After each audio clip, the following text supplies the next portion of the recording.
Hi, I'm Sally Morgan, physical therapist and craniosacral therapist for animals and people, and this is Tristan Corgi. Welcome to the second installment of Facebook Live Conversations with a Corgi. And today I'm going to talk about something that many animal people are troubled by, but don't often know what to do. And that is when you drive down the road in your car and you see a little ball of fur on the side of the road, a raccoon, a possum, some animal that didn't make it. And it always makes your heart stop, especially if it's a big animal like a deer, and you just don't know what to do. And I have been so fortunate in my life to work with some shamans and visionaries and psychics and people that have really been able to offer me some spiritual advice for things like this situation. The first thing that I learned was from a friend of mine named Wendy Weatherwax. Hi, Wendy, if you're out there. And Wendy is a psychic. She does tarot reading. She does astrology. She's a brilliant astrologer. And I really love her. I'm lucky to have had her live near me for so many years of my life. And she offered me the first advice about what to do in this situation. She said, when you see the animal in the road, just say a prayer to the universe. And this can apply to any religious denomination or if you are just a spiritual person, and that is to say, bless the spirit, protect it in its next life, protect those that use this body for food. And that is a really important consideration because many animals, crows that live near me, really rely on what they find in the road because they're scavengers, and there's plenty of stuff in the road at this time of year. So again, it's bless the spirit, protect it in its next life, protect those who use this body for food. It's really simple, and if you take a deep breath and exhale as you think it, you can be driving, you can be listening to music, and you just take a minute to connect with that spirit. And sometimes that is enough. You'll even feel a weight come off of you if you're attentive to your energy when this happens. And in fact, around here, I'm on a backcountry road. There's all kinds of critters out there at night that people don't always see. And I've passed these animals when I'm walking my dog. And I have crows. I have a good relationship with a family of crows now, 5. The mom and dad had a new baby last year. And when I'm on the road, I just put my hand on my heart and imagine the crows coming from whatever direction they're in to the thing that I found on the road. And I say to them, this is great, it's pretty new, and please come help keep the road clear to protect other animals. And every time I do that, the next day, the thing is completely gone. And I've seen the crows flying to the area when I do that, which is an amazing experience to be able to connect with nature that way. So years later, after I had known Wendy, I was with Linda Tellington, and she has moved to Hawaii, and she has told a lot of us in ttouch, and I think in every class she mentions this, about a thing called Ho Oponopono. It's a Hawaiian prayer for forgiveness, and it was best written about in this little book here called Ho Oponopono by a guy named Ulrich Dupree. That's D-U-P-R-E-E. It's a very little book, but powerful, powerful information in it. And this Hawaiian prayer of forgiveness offers 4 blessings or phrases, as it were, which is, I am sorry, please forgive me, I love you, and thank you. Just those 4 phrases. And that's basically what Ho Oponopono means.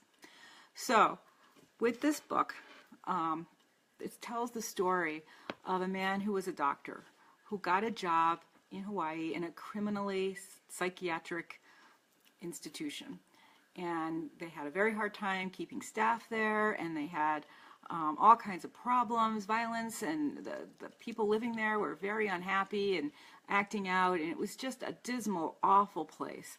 And this doctor was a new grad or looking for a job, and he ended up there, and he said, I will take this job, but I don't want any contact with the people here. I'm just going to do something in my office. And they said, fine. They were just that desperate. And what he did was open the charts of the people in the prison and just really look through their files and really feel the humanity of their experiences. And as he did that, he offered the prayer of Ho Oponopono. And this is very powerful because one of the other important things that he did while he was doing this work was think about elements of him that were in these people so that he could really connect with them.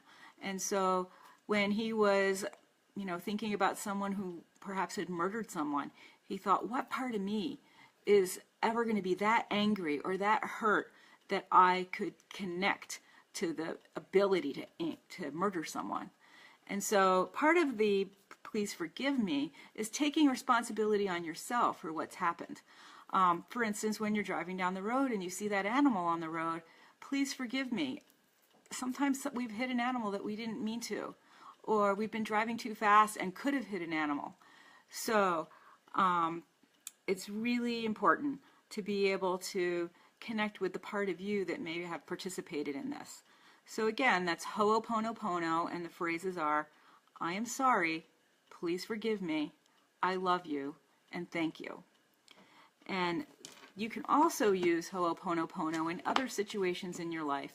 For instance, many of us are online and people send us stories of dogs in shelters, dogs that need rescuing, and other, hearing about horses in trouble, and you don't know what to do. You can't rescue them all, and, you can do what you can, but part of it is to say Ho Oponopono.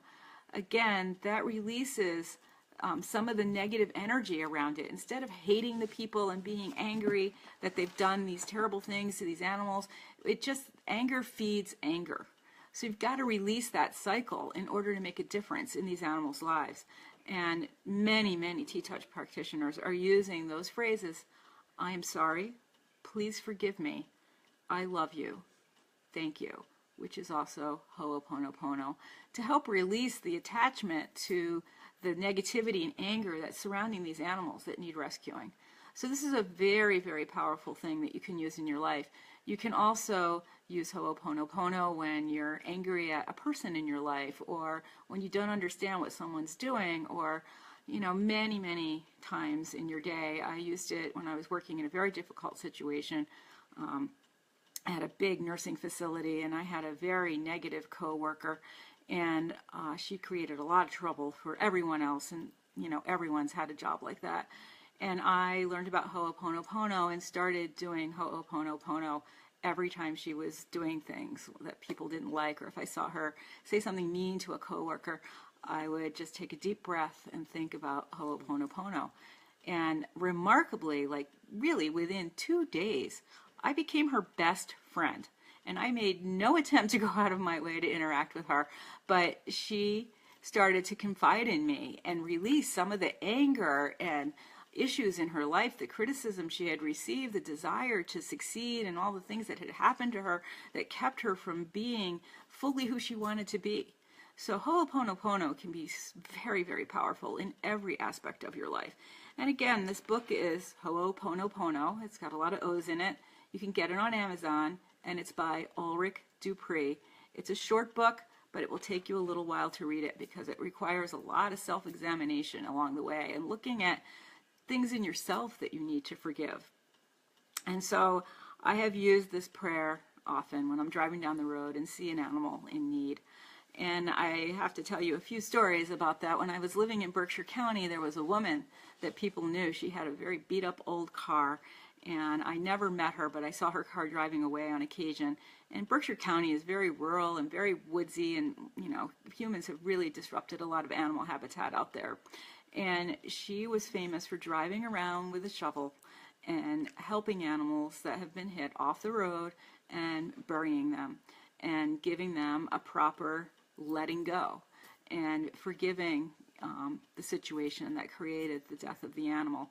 What a brave job. I don't think I could do it. I've helped plenty of turtles across the road and things like that, but I would not be able to do what she was doing, and I love that she's doing that, and I hope she still does. And there might be someone in your area doing work like that.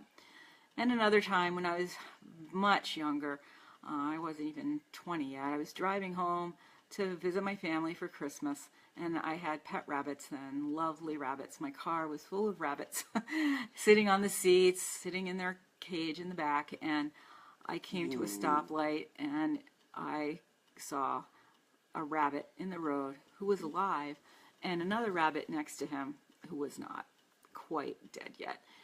And he had been run over recently. He was laying in the road. And I'm driving my little Chevette. If anyone ever had one, it's like a tuna fish can. You do not feel like you're in a real car. And I had to just steel myself and run over that poor little rabbit to send him over the Rainbow Bridge and then scoot the friend of his off of the road. And looking at my rabbits in the car, it was so difficult, but I was able to do it. And it was a huge spiritual transformation for me. I mean, after I did it, I pulled off the side of the road at the stop sign and just cried and hugged my rabbits. And I thought, I can't even go home and see my family. This was such a distressing experience. But it was the kind thing to do. And, you know, people who live in rural areas, these kinds of things happen all the time. I've heard of people who carry guns in their cars in the West that have, you know, helped a deer out of its misery on the side of the road. So this is something that in the spring I always think about. And then the other thing that Wendy Weatherwax said to me, my spiritual friend, astrologer, was that we come into this life choosing kind of our destiny. And if a little spirit can only be here for a short time, it's an honor for us to respect them for that decision and let them pass on easily and quickly. And so if you do happen to come across a squirrel and accidentally can't stop the car, you don't want to terrorize your children in the back seat, just remember that sometimes you have a spiritual contract with this little animal and that you are helping him across the Rainbow Bridge in a way that may be less painful and terrible than what could have happened. Nature is part of our lives, and we have a lot of, you know, responsibility to help the animals in the world around us. Another part of the Ho Opono story is a book called At Zero. It's much longer. It's by Joe Vitale, who you might know that name from, yes, he was in the movie The Secret. He's a chiropractor. And his book, The Quest for Miracles Through Ho Oponopono, called At Zero, is much longer and has a lot of details about that doctor who worked with the patients at the place for the criminally insane. The end of that story is that the patients all got better very, very quickly, within a year. And by the end of 2 years, they had to close the facility down because there was only one person left there. And this miracle doctor hadn't even touched these people. He hadn't even met them. And almost immediately, the turnover of the nursing staff and the caretaking staff went down to nothing because of the work he was doing, releasing this negative energy and forgiving these people. I mean, forgiveness is one of the hardest challenges we have in our lives when something truly terrible happens to you. And it takes a tremendous amount of power to forgive those who you feel have wronged you.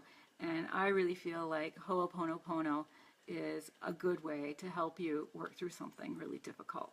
And certainly we see that with our animals and people's animals around us. So if you really love animals, Ho Oponopono is an important thing to add to your life. And also for yourself, to forgive yourself for things that have happened to you. Hi, Sue Binger. Tristan's girlfriend, Dory, in New Jersey is watching. He has a friend, Dory, who he brought to the Corgi prom. We'll talk more about her another time. So anyway, I hope I've provided you with some helpful things to do when you're driving down the road. And the third thing I'd like to share with you, which I shared yesterday, is the Tellington T-Touch Heart Hug. Now, when you're driving, you might only be able to do this with one hand, or you might have to imagine doing it, but you're just going to make that circle and a quarter over your heart, breathing in as you go up around the clock face and exhaling as you come back towards the 6 to the 9, and just release some of that pressure and tension and fear from the animal that you've seen in the road. And you can do Ho Oponopono with a heart hug. You can say the blessing I learned from Wendy as you're doing the heart hug. Bless the spirit, keep it safe in its next life, protect those who use this animal for food, and the heart hug. And I always like to think about the animal in my life and how much I love him and my needs to protect him and to help him be safe whenever I see an animal that's been in distress. So I hope this has been helpful for people today. I know in the springtime the snow is melting here. We've got barely an inch in a lot of places and the piles are melting down. And I know that in the spring we see a lot of baby animals out and we'd like to be able to help them and support them. So I hope this has been useful for people. My name is Sally Morgan. I'm a physical therapist, craniosacral therapist, and this is Tristan Corgi. I'm also the author of the Amazon best-selling book, Dances of the Heart, Connecting with Animals. And you can find out a lot more about my spiritual growth with animals in that book, which is available on my website, Dr. Judy Morgan's website, or on Amazon.com. Thank you so very much, and this has been Conversations with a Corgi, installment number 2 on Facebook Live. Tomorrow we will be back around 8:20 or 8:30, so that if you happen to be watching Dr. Judy Morgan, you can tune in to our Facebook Live as well. I hope everyone has a wonderful day and is able to bring Ho Oponopono into their own lives. Thank you.